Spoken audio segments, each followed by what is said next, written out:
ಏನನ್ನು ಪ್ರಾರ್ಥಿಸಬೇಕು ಎಂಬುದಾಗಿ ವಿಚಾರ ಬಂದಾಗ ನಮ್ಮ ನಿತ್ಯದ ಜೀವನದಲ್ಲಿ ಕಾಣುವಂತಹ ಕರ್ಮಗಳಲ್ಲಿ ಬರುವ ಯಾವುದಾದ್ರು ವಿಚಾರದ ಬೇಕುಗಳನ್ನು ಕೇಳ್ಕೊಳ್ತೇವೆ ದೇವರಲ್ಲಿ. ವಾಸ್ತವವಾಗಿ ನಾವು ದೇವರಲ್ಲಿ ಏನು ಕೇಳಬೇಕು ಅಂದರೆ ಜ್ಞಾನವನ್ನು ಕೇಳಬೇಕು. ಜ್ಞಾನ ಭಕ್ತಿ ವೈರಾಗ್ಯ ಅಂತ ಹೇಳ್ತಾರೆ. ನಾವು ಶಾಸ್ತ್ರಜ್ಞಾನವನ್ನು ಕೇಳುವುದಕ್ಕಿಂತ ಮೊದಲು ನಾವು ಲೌಕಿಕವಾಗಿ ಆಲೋಚನೆ ಮಾಡುವುದಾದರೆ ನಮಗೆ ಸ್ವಾಮಿ ಜ್ಞಾನ ಕೊಡು, ಯಾವ ಜ್ಞಾನ, ಕಾಮನ್ ಸೆನ್ಸ್ ಕೊಡು ಅಂತ ಕೇಳ್ಕೊಳ್ಬೇಕು. ಯಾಕೆ ನಾವು ಎಲ್ಲಿ ಹೇಗಿರಬೇಕು ಅನ್ನೋದನ್ನ ಮರೆತು ಬಿಟ್ಟಿದ್ದೇವೆ. ಉದಾಹರಣೆಗೀಗ ನಾವು ಗುರುಗಳ ಸಂಧಾನ ಬಂದಿರ್ತೇವೆ ಅಥವಾ ದೇವರ ಸಂಧಾನಕ್ಕೆ ಹೋಗಿದ್ದೇವೆ. ನಮ್ಮ ಮೊಬೈಲ್ ಅನ್ನ ಸೈಲೆಂಟ್ ಮಾಡ್ಕೊಳ್ಳೋದೇ ಇದೆ ಅಲ್ವಾ? ನಮ್ಮ ಮೊಬೈಲ್ ರಿಂಗ್ ಆಗಬೇಕು, ಮತ್ತೊಂದು ಅಪೇಕ್ಷೆ ನಮಗಿರ್ತದೆ. ಯಾಕೆ? ಆದರೆ ಕ್ಷೇತ್ರಕ್ಕೆ ಹೋದಾಗ ಅಲ್ಲಿ ಭಕ್ತರು ಮಾಡುವ ಪ್ರಾರ್ಥನೆಗೆ, ಮಾಡ್ತಾ ಇರುವಂತಹ ಭಕ್ತರ ಸೇವೆಗೆ ನನ್ನ ಮೊಬೈಲ್ ರಿಂಗ್ ಆದಾಗ, ಇಲ್ಲ ನನ್ನ ಮೊಬೈಲ್ ರಿಂಗ್ ಟೋನು ವೀಣಯಾಮ ವಾಸುದೇವನೇ ಇದೆ ಅಥವಾ ದಾಸರ ಯಾವುದೋ ಒಂದು ಪದ್ಯವೇ ಇದೆ, ಆದರೂ ಕೂಡ ಮನಸ್ಸಿಗೆ ಆಲೋಚನೆ ಹೇಗೆ ಬರ್ತದೆ? ಇದು ಇಂಥವರ ಮೊಬೈಲ್ ರಿಂಗ್ ಆಯಿತು ಅಂತ ಆಲೋಚನೆ ಬರ್ತದೆ ಬಿಟ್ರೆ ಯಾರಿಗೂ ಆ ಪದ್ಯ ಕೇಳಿದಾಗ ದೇವರ ಚಿಂತನೆ ಬರುವುದಿಲ್ಲ ಅಲ್ವಾ? ಬರ್ತದ ಆ ಕ್ಷಣದಲ್ಲಿ? ಇಲ್ಲ, ಇದು ಇಂಥವ್ರು ಇಂಥವ್ರು ರಿಂಗ್ ಆಯಿತು ಅಂತ ಮನಸ್ಸಿಗೆ ಬರ್ತದೆ ಬಿಟ್ರೆ ಯಾರಿಗಾದ್ರೂ ದೇವರ ಜ್ಞಾನ ಇಲ್ಲ, ಗುರುಗಳ ಎತ್ತರದ ಅರಿವು ಬರ್ತದ ನಮಗೆ? ಇಲ್ಲ. ಅಂದರೆ ಕ್ಷೇತ್ರಕ್ಕೆ ಹೋಗ್ತೇವೆ ನಾವು, ಯಾವುದೇ ಕ್ಷೇತ್ರ ಗುರುಗಳ ಸಂಧಾನಕ್ಕೆ ಹೋದಾಗ ಕೂಡ ನಮ್ಮ ಕಣ್ಣಿಗೆ ಯಾರು ಕಾಣ್ತಾ ಇಲ್ಲ, ಪ್ರಶಾಂತ ವಾತಾವರಣ ಇದೆ. ಹಾಗಾಗಿ ಇಲ್ಲಿ ನಾನು ಗಟ್ಟಿಯಾಗಿ ಮಾತಾಡಿದ ಸಮಸ್ಯೆ ಇಲ್ಲ. ಅಥವಾ ಈ ಮಠಕ್ಕೋ ಈ ದೇವಸ್ಥಾನಕ್ಕೋ ನಾನೇನು ಹೊರಟಿದ್ದೇನೆ, ನಮ್ಮ ವಂಶದಿಂದಲೋ ನನ್ನ ಕೊಡುಗೆಯಿಂದಲೋ ನನಗೊಂದು ಅಧಿಕಾರ ಇದೆ ಇಲ್ಲಿ, ಅದರಿಂದಾಗಿ ನಾನು ಗಟ್ಟಿಯಾಗಿ ಮಾತಾಡ್ತೇನೆ, ನನ್ನ ಸ್ವರವನ್ನ ಏರಿಸಿ ಮಾತನಾಡುವಂಥದ್ದು ಮಾಡ್ತೇನೆ ಅಂದರೆ ಇದು ಏನಾಗ್ತದೆ? ನಮ್ಮ ಈ ಪಾಪ ಪುಣ್ಯದ ಅಕೌಂಟ್ನಲ್ಲಿ ಪಾಪವೇ ಜಾಸ್ತಿ ಆಗ್ತದೆ ಬಿಟ್ರೆ ಪುಣ್ಯ ಅಂತ ಬರುವುದಿಲ್ಲ ಅಲ್ವಾ? ಯಾಕೆ ಹೇಳಿ? ನಮಗೆ ಕಾಮನ್ ಸೆನ್ಸ್ ಅನ್ನೋದು ಇಲ್ಲ ಅಂತ. ಯಾಕೆ? ದೇವರ ಸನ್ನಿಧಾನದಲ್ಲಿ ಅಥವಾ ಗುರುಗಳ ಸನ್ನಿಧಾನದಲ್ಲಿ ಕಣ್ಣಿಗೆ ಕಾಣುವಂತೆಯೇ ಭಕ್ತರಿರಬೇಕು ಅಂತ ಇಲ್ಲ. ದೇವರ ಸೇವೆಯನ್ನು ಮಾಡಿಕೊಂಡು ಅಸಂಖ್ಯಾತ ಜೀವಗಳು ಇರ್ತಾರೆ. ಗುರುಗಳ ಮಹಾಮಹಿಮರ ಸನ್ನಿಧಾನದಲ್ಲೂ ಕೂಡ ಕಣ್ಣಿಗೆ ಕಾಣುವಂತಹ ಇರಬೇಕು ಅಂತಲ್ಲ, ಅಲ್ಲಿಯ ಪ್ರಶಾಂತ ವಾತಾವರಣ ನನ್ನ ನಡೆ ನುಡಿಯಿಂದ ಒಂದು ಸ್ವಲ್ಪ ಹಾಳಾಗ್ತದೆ ಅಂತಾದರೂ ಕೂಡ ನಮಗೆ ಪಾಪವೇ ಬರುವುದು. ಇದು ಒಂದು ರೀತಿಯಲ್ಲಿ ನಾವು ದೇವರಲ್ಲಿ ಗಮನ ಅಂದರೆ ಇಲ್ಲಿಗೆ ಹೋದಾಗ ನಾನು ಹೀಗಿರಬೇಕು ಆ ಎಚ್ಚರ ಇಲ್ಲ. ಇನ್ನೊಂದು ತೀರ್ಥಯಾತ್ರೆ ಅಂತ ಹೊರಡುವಂಥದ್ದು ನಮ್ಮ ಈ ಜನರೇಷನ್ ಹೇಳ್ತಾ ಇರುವಂಥದ್ದು ನಮ್ಮ ಆಲೋಚನೆ ಹೀಗಿರ್ತದೆ. ನಾವು ಈಗ ಹೋಗುವಾಗ ನಮಗೆ ಬೇಕಾದ ವಸ್ತ್ರಧಾರಣೆ ಮಾಡಿಕೊಳ್ಬೇಕು, ಅದು ಅಲ್ವಾ? ಇಷ್ಟು ಇರಬೇಕು, ಇಷ್ಟಿರಬೇಕು, ನಮಗೆ ಇದು ಕಂಫರ್ಟ್ ಆಗ್ತದೆ. ಹಾಗಾಗಿ ಇಂತಹ ಬಟ್ಟೆಯನ್ನು ಧಾರಣೆ ಮಾಡ್ತೇವೆ.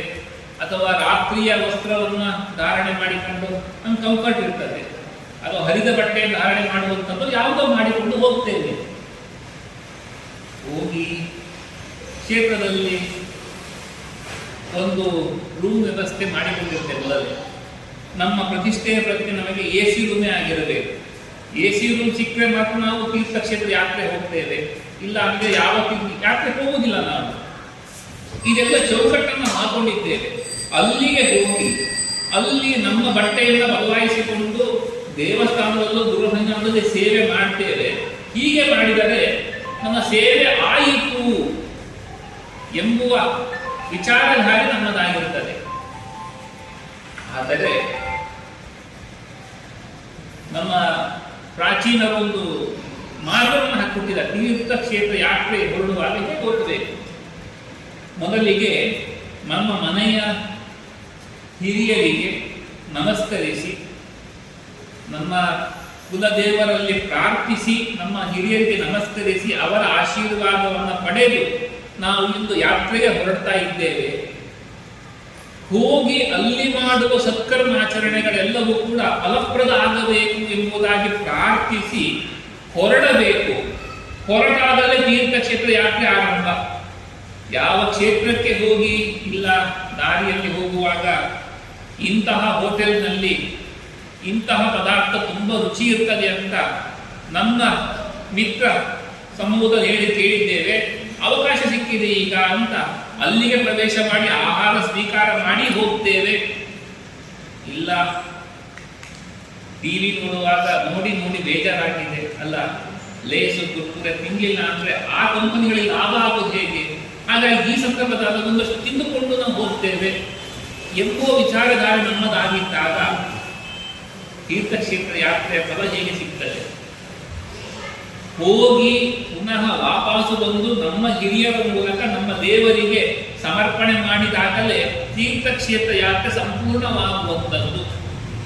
ಇದು ನಮ್ಮ ಪ್ರಾಚೀನರು ಹಾಕೊಟ್ಟಿರೋ ಕ್ರಮ ಇದು. ಆದರೆ ನಾವು ಇದರಿಂದ ದೂರ ಆಗ್ತಾ ಇದ್ದೇವೆ.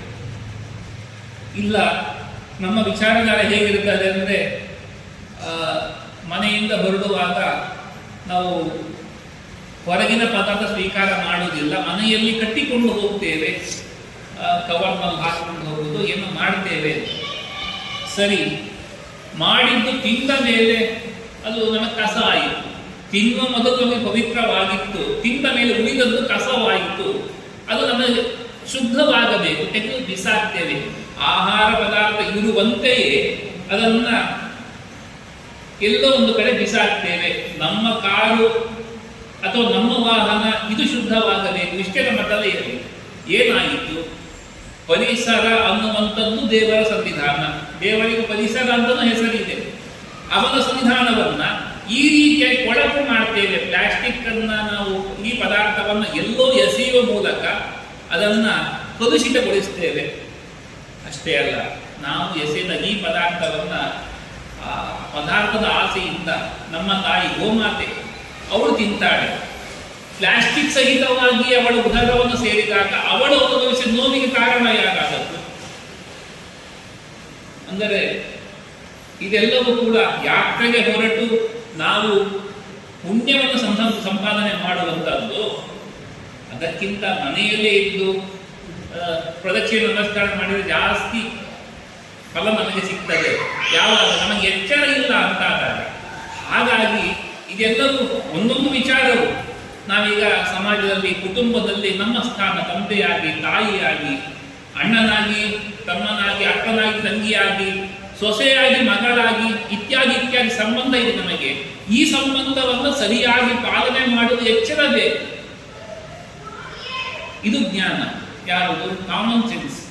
ನಮ್ಗೆ ಬೇಕಾಗಿದ್ದದ್ದು ಎಲ್ಲಿ ಹೇಗಿರಬೇಕು ಆ ಎಚ್ಚರ ನಮಗಿಲ್ಲ, ಈಗ ಮಣಿತಾ ಇದೆ, ದೂರ ಆಗ್ತಾ ಇದೆ. ಹಾಗಾಗಿ ದೇವರಲ್ಲಿ ನಾನು ಎಲ್ಲಿ ಹೇಗಿದ್ದರೆ ಪಾಪ ಬರುವುದಿಲ್ಲವೋ ಆ ಎಚ್ಚರ ಮೊದಲು ಬೇಕಾಗಿದೆ.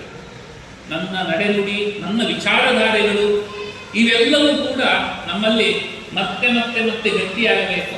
ಆವಾಗ ಇಂತಹ ಜ್ಞಾನಿಗಳ ಸಂವಿಧಾನಕ್ಕೆ ಬಂದಾಗ ಹೌದು, ಅವರು ಮಾಡಿದ ತಪಸ್ಸಿನ ಎತ್ತರದ ಒಂದು ಚೂರಾದರೂ ನಮಗೆ ಅರಿವು ಬರಲಿಕ್ಕೆ ಸಾಧ್ಯ ಇಲ್ಲ. ಅವರು ಉಪವಾಸ ಮಾಡಿದ್ದಾರಂತೆ, ಹೀಗಂತೆ ನಾವು ಒಂದು ದಿನ ಮಾಡಲಿಕ್ಕೆ ಒದ್ದಾಡ್ತೇವೆ. ಅವರಷ್ಟೆಲ್ಲ ಮಾಡಿದ್ರು, ಅನುಸಂಧಾನ ಹೇಗಿತ್ತು, ಪ್ರಾಣದ ಸೂಚನೆ ಆಗ್ತಾ ಇತ್ತು ಅಂತಾದರೆ ಆ ಎತ್ತರ ಹೇಗಿರಬೇಕು? ನಮಗೆ ಯಾಕೆ ಆಗ್ತಾ ಇಲ್ಲ ಅಂದ್ರೆ ನಮಗೆ ಈ ಜ್ಞಾನದ ಕೊರತೆ ಇದೆ. ಶಾಸ್ತ್ರಜ್ಞಾನದ ಕೊರತೆಗಿಂತಲೂ ಕೂಡ ಸಾಮಾನ್ಯ ಜ್ಞಾನ, ಕಾಮನ್ ಸೆನ್ಸ್ ಅದು ಕಡಿಮೆ ಇದೆ. ಇದು ಬಂದರೆ ಅವರ ಅನುಗ್ರಹದಿಂದ ನಮ್ಮ ಹತ್ರನೂ ದೇವರು ಮಾತಾಡ್ತಾರೆ, ನಮಗೂ ಗುರುಗಳ ಹೇಳಿದ ಮಾತುಗಳು ಅರ್ಥ ಆಗ್ತದೆ. ಇಲ್ಲ, ಕೇಳುತ್ತೇವೆ, ಒಳಗೆ ಇಳಿಯುವುದಿಲ್ಲ.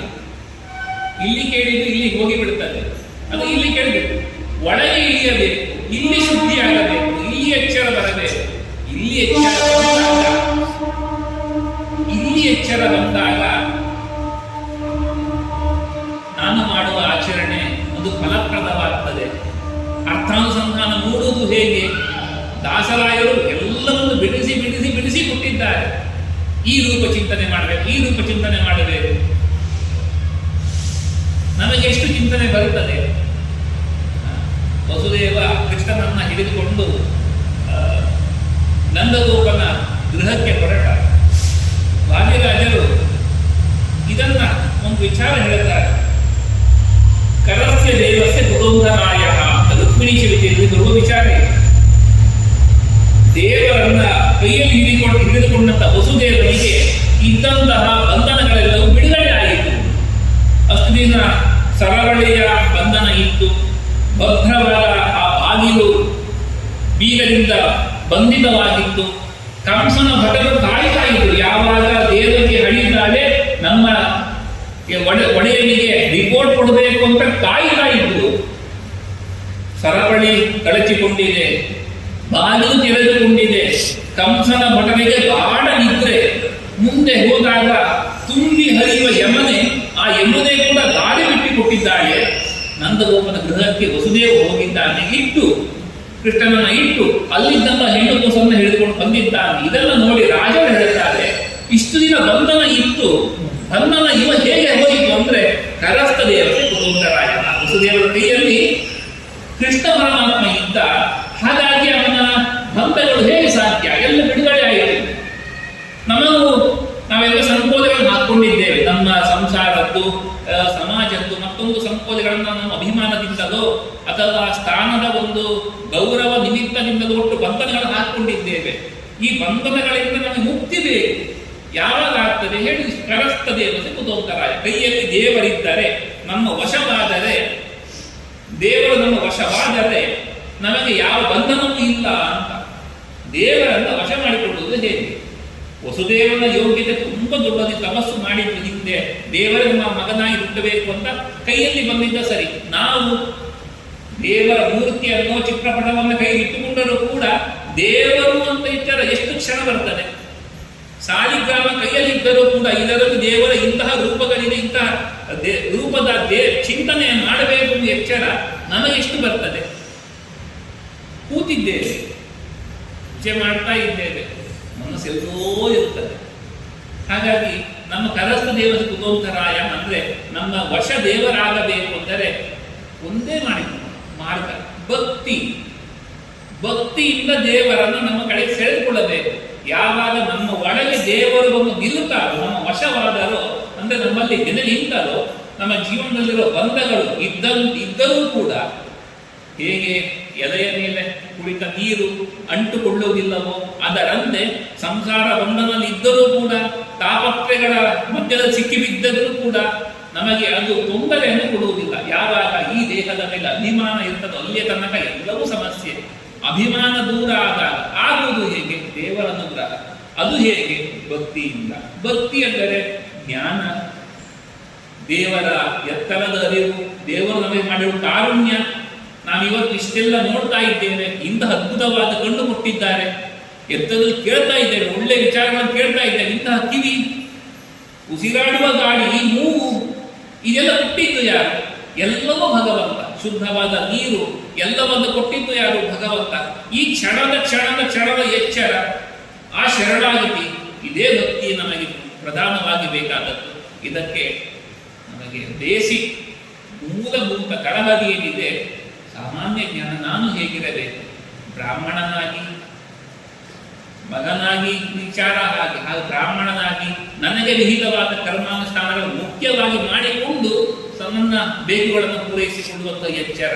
ಹಾಗಾಗಿ ಇದೆಲ್ಲವನ್ನ ದೇವರು ಅನುಗ್ರಹಿಸಲಿ, ಅನುಗ್ರಹ ಮಾಡಬೇಕು ದೇವರು. ಯಾಕಂದ್ರೆ ಮನುಷ್ಯ ಜನ್ಮ ಅತಿ ದುರ್ಲಭವಾದ ಜನ್ಮ ಅಂತ ಹೇಳ್ತಾರೆ. ನಮಗೆ ಅದರ ಅರ್ಥವೇ ಆಗುವುದಿಲ್ಲ. ಯಾವಾಗ ಇರುವ ಇಂದ್ರಿಯ ಒಂದು ಪದಾರ್ಥ ಇವು ತನಕ ಅದರ ಬೆಲೆ ಗೊತ್ತಾಗುವುದಿಲ್ಲ. ಕಳೆದುಕೊಂಡ ಮೇಲೆ ತಲೆ ಇದೆ ನಮಗೆ, ತಲೆನೇವು ಶುರುವಾದ ಗೊತ್ತಾಗುವುದು ನನಗೂ ತಲೆ ಇದೆ ಅಂತ ಅಲ್ವಾ? ಕಣ್ಣಿದೆ, ಕಣ್ಣು ನೋವು ಶುರುವಾದಾಗ ಇದರ ಪ್ರಾಮುಖ್ಯತೆ ಎಷ್ಟು ಗೊತ್ತಾಗ್ತದೆ.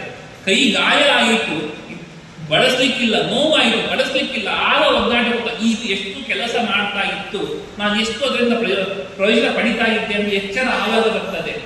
ಆದರೆ ದೇವರು ನಮ್ಮೊಳಗೆ ನಿಂತು ಮಾಡುತ್ತಿರೋ ವ್ಯಾಪಾರ, ಪ್ರಾಣದೇವರು ಮಾಡ್ತಾ ಇರೋ ವ್ಯಾಪಾರ, ತತ್ವಾಭಿಮಾನಿ ದೇವತೆಗಳು ನಮ್ಮೊಳಗೆ ನಿಂತು ಮಾಡ್ತಾ ಇರೋ ವ್ಯಾಪಾರ, ಪಿತೃದೇವತೆಗಳು ನಮ್ಮ ಆಶೀರ್ವಾದದಿಂದ ನಾನಿಗೂ ಸಮಾಜದಲ್ಲಿ ಚೆನ್ನಾಗಿದ್ದೇನೆ, ಸಮಾಜದಲ್ಲಿ ಒಂದಷ್ಟು ಸ್ಥಾನಮಾನ ಇದೆ, ನನಗೆ ಎಚ್ಚರ ಇದೆ, ಅನುಷ್ಠಾನ ಮಾಡ್ತಾ ಇದ್ದೇನೆ, ಇದರ ಬಗ್ಗೆ ಗೌರವ ಮೂಡ್ತಾ ಇದೆ ಅಂದರೆ ನಮ್ಮ ಹಿರಿಯರು ಮಾಡಿದ ತಪಸ್ಸು. ಇದೆಲ್ಲ ಜ್ಞಾನ ಜ್ಞಾನ ಜ್ಞಾನ, ಎಲ್ಲವೂ ಜ್ಞಾನವೇ. ಇದು ನಮಗೆ ಮೂಲಭೂತವಾಗಿ ಬೇಕಾದದ್ದು. ಈ ಜ್ಞಾನ ಬಂದರೆ ಈ ದೇಹದಲ್ಲಿ ಒಂದಷ್ಟು ಸಾಧನೆಗೆ ಅವಕಾಶ ಇದೆ. ಅವಕಾಶವನ್ನ ಗುರುಗಳು, ದೇವರು ನಮಗೆ ಅನುಗ್ರಹಿಸಲಿ. ಕ್ಷಣ ಕ್ಷಣವನ್ನು ಕಳೆಯುವುದು ಸುಲಭ. ಸಮಯ ಅಲ್ವಾ, 8 ಗಂಟೆ ಈಗ ಕ್ರಿಕೆಟ್ ಮ್ಯಾಚ್ ಫೈನಲ್, ಮನಸ್ಸೆಲ್ಲೋ ಒಂದ್ ಕಡೆ ಸೆಳೀತಾ ಇರ್ತದೆ ಅಲ್ವಾ, ಎಲ್ಲವೂ ಕಡೆ ಸೆಳೀತಾ ಇರ್ತದೆ. ಇಲ್ಲ ವಾರದ ಕೊನೆಯಲ್ಲಿ ಟಿವಿಯಲ್ಲಿ ಬರುವ ಕಾರ್ಯಕ್ರಮಗಳು, ಆ ಮಕ್ಕಳ ಕಾರಣ ಎಷ್ಟು ಚಂದ ಇರ್ತದೆ, ನಮ್ಮ ಗಮನ ಅಲ್ಲಿ ಸೆಳೀತಾ ಇರ್ತದೆ. ಇವತ್ತು ಹೀಗಿದೆ ಹೀಗಿದೆ, ಅಥವಾ ಈ ಸೀರಿಯಲ್ನಲ್ಲಿ ಹೀಗಿತ್ತು ಹೀಗಿದೆ ಎಂಬುದನ್ನ ವಿಚಾರ ಮಾಡುವ ಕಡೆಯೇ ನಮ್ಮ ಗಮನ ಜಾಸ್ತಿ ಇರ್ತದೆ. ಅಲ್ಲ, ಶನಿವಾರ ಭಾನುವಾರ ಮೆನು ಚೆನ್ನಾಗಿರಬೇಕು ಅಲ್ಲ, ಈ ರೀತಿಯ ಆಲೋಚನೆಗಳು ನಮ್ಮಲ್ಲಿ ಕೆಲಸ ಹಂಚಿಕೊಂಡು ಮಾಡುವಂತ ಇತ್ಯಾದಿ ಇತ್ಯಾದಿಯಾಗಿ ಈ ಜೀವನವನ್ನ, ಈ ದೇವರು ಕೊಟ್ಟಿರುವ ಅದ್ಭುತವಾದ ಈ ಮನುಷ್ಯ ದೇಹವನ್ನ ಬೇರೆ ವಿಚಾರಗಳಲ್ಲಿಯೇ ಕಳೆಯುವ ಮೂಲಕ ಏನೋ ಆನಂದ, ಏನೋ ಸುಖ ಅಂತ. ಆದರೆ ಉಪ್ಪು ನೀರೇ ರುಚಿಯಾಗಿರುತ್ತದೆ. ನಮಗೆ ನಿಜವಾದ ನೀರಿನ ರುಚಿ ಗೊತ್ತಿಲ್ಲದ ತನಕ ಉಪ್ಪು ನೀರೇ ರುಚಿ ನಮಗೆ. ಯಾವಾಗ ನಿಜವಾದ ನೀರು ಕುಡಿದಾಗ ಅದು ಇಷ್ಟು ರುಚಿ ಇದರಲ್ಲಿ ಗೊತ್ತಾಗ್ತದೆ, ಆವಾಗ ಉಪ್ಪಿನ ಯಾಕೆ ಬೇಕು ಅನಿಸ್ತದೆ. ಅಂದರೆ ಭಕ್ತಿಯ ರಸವನ್ನ ಪಾನ ಮಾಡಿದಾಗ, ಒಂದೊಮ್ಮೆ ಆನಂದವನ್ನು ಅನುಭವಿಸಿದರೆ, ಇಲ್ಲ ಅಲ್ಲಿ ಹೋಗಿ ಸೇವೆ ಮಾಡಿ ಅಂದ್ರೆ ಯಾಕೆ ಹೋಗ್ಬೇಕು ಅನಿಸ್ತದೆ. ಒಂದು ದೊಡ್ಡವರ ಅವರು ಬೇಜಾರು ಮಾಡ್ಕೊಳ್ತಾರೆ ಅನ್ನುವಂಥ ದೃಷ್ಟಿಯಲ್ಲಿ ಸಂವಿಧಾನಕ್ಕೆ ಬರುವುದು ಒಂದು ಹಂತ. ನಮಗೆ ಆಸಕ್ತಿಯಿಂದ ನಾವಾಗಿ ಬರಬೇಕು. ಯಾವಾಗ ಆಗುವುದು? ಇಲ್ಲಿ ಏನು ಒಂದು ಆನಂದ ಇದೆ, ಈ ಆನಂದವನ್ನು ಅನುಭವಿಸಬೇಕು. ಎಲ್ಲ ಆಗುವುದು ಹೇಗೆ? ದೊಡ್ಡವರ ಆಶೀರ್ವಾದದಿಂದ, ನಮ್ಮ ಗುರುಗಳ ದೇವರ ಆಶೀರ್ವಾದದಿಂದ ಈ ಆನಂದ ರಸ ನಮಗೆ ಪಾನ ಮಾಡಲಿಕ್ಕೆ ಸಾಧ್ಯ ಆಗ್ತದೆ. ಅದು ಬರಬೇಕು ಅಂದರೆ ಜ್ಞಾನವೇ ಜ್ಞಾನವೇ ಎಲ್ಲದಕ್ಕೂ ನಮಗೆ ಜ್ಞಾನ ಮೊದಲು ಬೇಕು. ಜ್ಞಾನ ಅಂದರೆ ಶಾಸ್ತ್ರಜ್ಞಾನ ತುಂಬ ದೊಡ್ಡದಾಯಿತು, ಆದರೆ ಕಾಮನ್ ಸೆನ್ಸ್, ನಾನು ಎಲ್ಲಿ ಹೇಗಿರಬೇಕು, ಈ ಎಚ್ಚರ ಬಂದರೆ ನಾಳೆ ದಿನ ಅದು ಶಾಸ್ತ್ರಜ್ಞಾನದ ಕಡೆ ನಮ್ಮನ್ನು ಸೆಳೆದುಕೊಂಡು ಹೋಗ್ತದೆ. ಹಾಗಾಗಿ ಮೊದಲಿಗೆ ಈ ಜ್ಞಾನ ಕೊಟ್ಟು ದೇವರು, ಗುರುಗಳು ನಮ್ಮನ್ನು ಉದ್ಧಾರ ಮಾಡಲಿ. ಎಲ್ಲರಿಗೂ ಮಂಗಳವಾಗಲಿ.